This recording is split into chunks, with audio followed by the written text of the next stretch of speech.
Subscribe करें और देखें एक स्पाइन चिलिंग स्टोरी। और नई स्टोरी की नोटिफिकेशन के लिए बेल आइकन प्रेस कीजिए। इससे जब भी हमारी नई स्टोरी रिलीज होगी सबसे पहले आपको बता दिया जाएगा।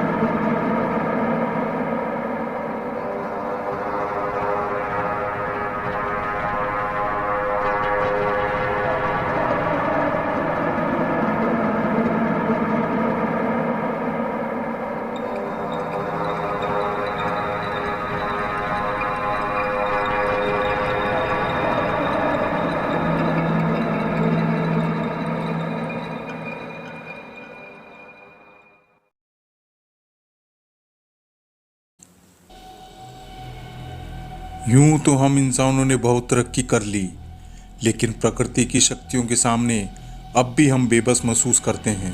इतिहास गवाह है कि प्रकृति के प्रकोप से कितनी बर्बादी होती है। हमने देखा है कि बाढ़ से ना जाने कितने लोग बेघर हो जाते हैं, ना जाने कितने पानी में बहकर जान गंवा देते हैं। मीरपुर गांव में भी कुछ महीने पहले जिंदगी खुशहाल थी। लोग अपने माँ बाप, बीवी और बच्चों के साथ जीवन यापन कर रहे थे। यूं तो वहाँ हर साल मॉनसून के बादल मंडराते थे, अच्छी बारिश होती थी, खेतों में सिंचाई के लिए उपयुक्त पानी मिल जाता था। लेकिन उस रात प्रकृति मानो उस गांव से नाराज हो गई।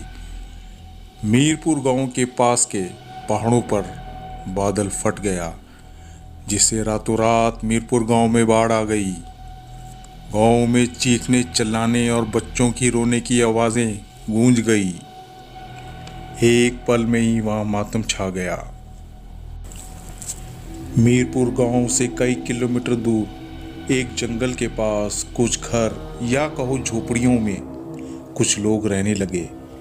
ये वही सौभाग्यशाली थे जो रात को बादल फटने से, बाढ़ से बच गए थे। घनश्याम भी उन्हीं में से एक थे जो अपनी माँ और पत्नी के साथ वहाँ रहने लग गए थे। माँ, इतने दिन हो गए हैं, यूँ कब तक बैठे रहेंगे? ऐसे तो घर में अनाज, चावल, रोज़मर्रा का सामान ख़त्म हो जाएगा। मुझे बहुत चिंता हो रही है। बाढ़ से हमारा घर टूट गया, जो जमा पूंजी थी वो भी बह गई। ऐसा कहकर घनश्याम उदास हो गया। बेटा, तू चिंता मत कर, धीरे धीरे सब ठीक हो जाएगा। माँ, ऑटो रिक्शा चला के जो कमाई होती थी वो ऑटो रिक्शा भी नहीं है, बाढ़ में ना जाने कहाँ बह गया। बेटा, तू कल सुबह होते ही अपने मामा के घर चला जा, वहाँ उनका काम काज में हाथ बटा देना। अनाज व खाने पीने का सामान वे तुझे दिला देंगे। अम्मा, लेकिन मैं आपको और सुलेखा को अकेले छोड़कर कैसे जाऊं? आपकी तबीयत भी तो ठीक नहीं है। मैं अकेली थोड़ा हूँ बेटा, मेरी बहू है ना मेरे साथ। सुलेखा मुझे अपनी माँ के समान प्यार करती है। बेटा, तू कल चला जा, मेरी चिंता मत कर।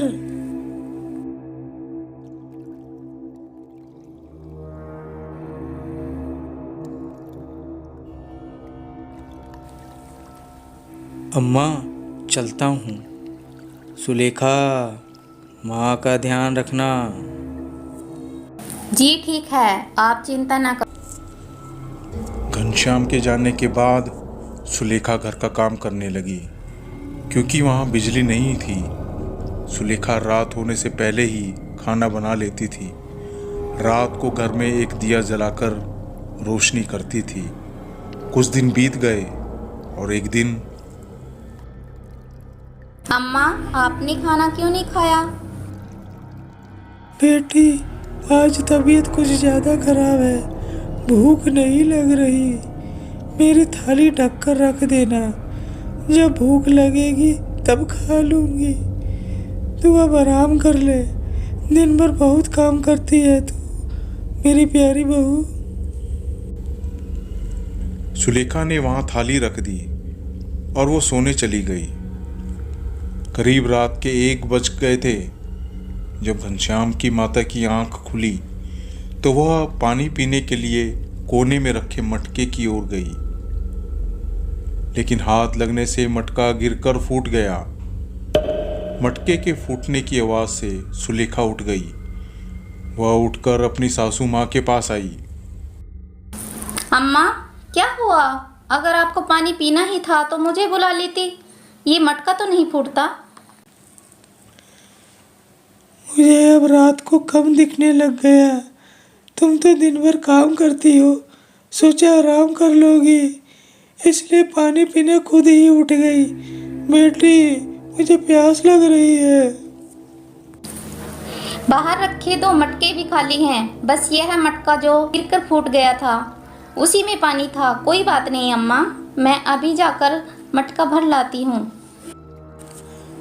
बेटी, इतनी रात हो रही है, कुआं तो काफी दूर है, अकेले जाना ठीक नहीं।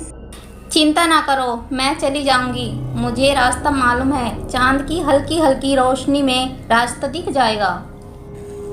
तू बड़ी जिद्दी है। ठीक है, तू जा, लेकिन ध्यान से जाना और जल्दी आ जाना। ये सुनकर सुलेखा सिर पर मटका और हाथ में रस्सी और बाल्टी लेकर पानी लेने निकल पड़ी। कुछ दूर चलकर जंगल का रास्ता शुरू हो गया। रास्ता कच्चा था, चारों ओर जानलेवा सन्नाटा छाया हुआ था। चांद की हल्की हल्की रोशनी में झाड़ियां डरावनी आकृतियों जैसी लग रही थी।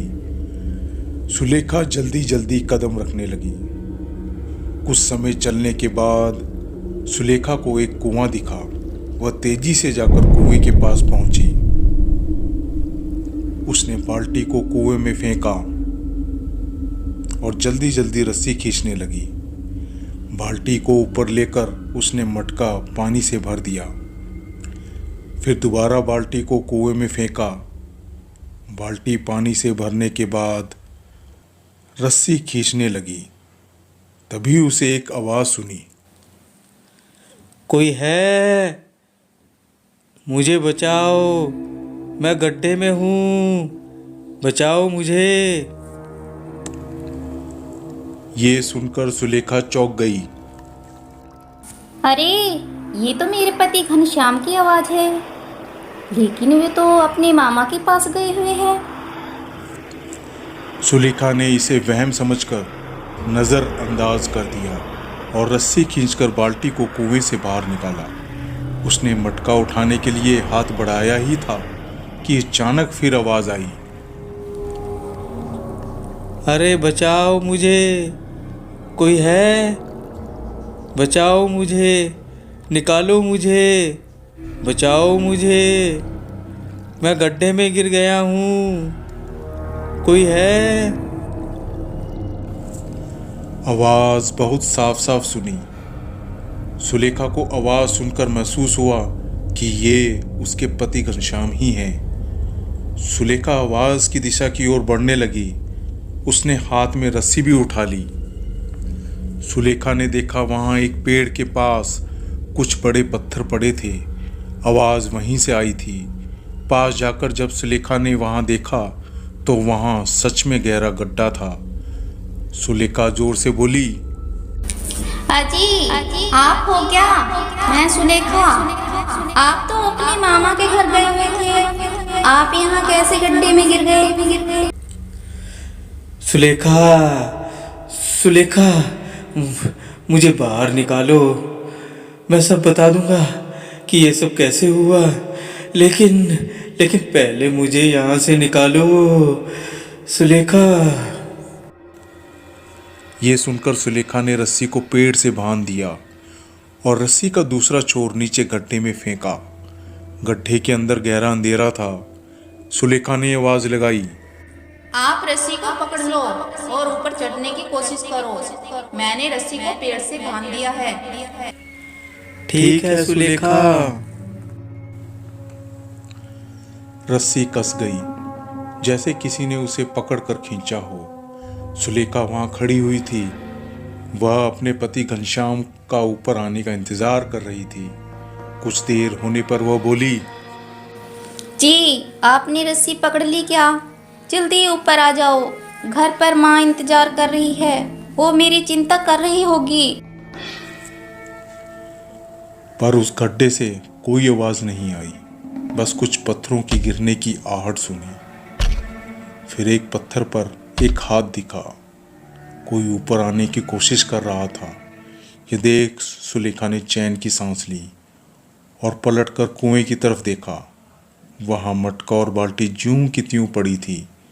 लेकिन जैसे ही सुलेखा पलटी और गड्ढे की ओर देखा तो डर से उसकी चीख निकल गई। उसकी नजरों के सामने एक अजीब बला खड़ी थी।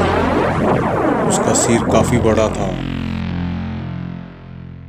बड़ा सारा मुंह था जिसमें बहुत सारे दांत थे और सिर पर बेहिसाब आंखें थी जो उसे ही घूर रही थी।